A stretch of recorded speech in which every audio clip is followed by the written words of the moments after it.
सांबादिकता एवं सांबादिकों कल्याण ପାଇଁ गठन होइतिबा जर्नालिस्ट डेवलपमेंट काउंसिल पक्षरु आगामी दिन में जर्नालिस्ट कांग्रेस आयोजन हेब।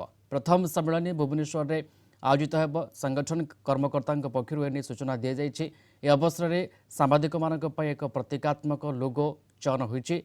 जातीय स्तर में एक प्रतीकात्मक मास्कट उन्मोचित हेब। ए मास्कट राज्यर समस्त जिला एवं देशर सबु राज्य प्रशिक्षण करिवार प्रदक्षिण करिवार योजना रही।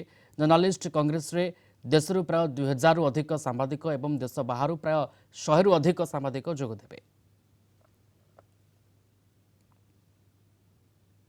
विशेषकर सांबादिकों कल्याण एवं सांबादिकता वृत्तिर परिपृष्ठता को पाथेय करी आम जर्नलिस्ट डेवलपमेंट काउंसिल गठन करूँ। आज कटक रे प्रेस वार्तार मूल उद्देश्य होची आम सांबादिक बंधु मैंने जो मैंने कटक रे अच्छी से समस्ते आम सहित सक्रिय भाव में सहयोग करूँ और आम सहित सम्मिलित भाव में ये वृत्ति की आहरी परिपृष्ठ करने निजर सहयोग जारी रखु। यही अपील सहित आम कटक रे अच्छु।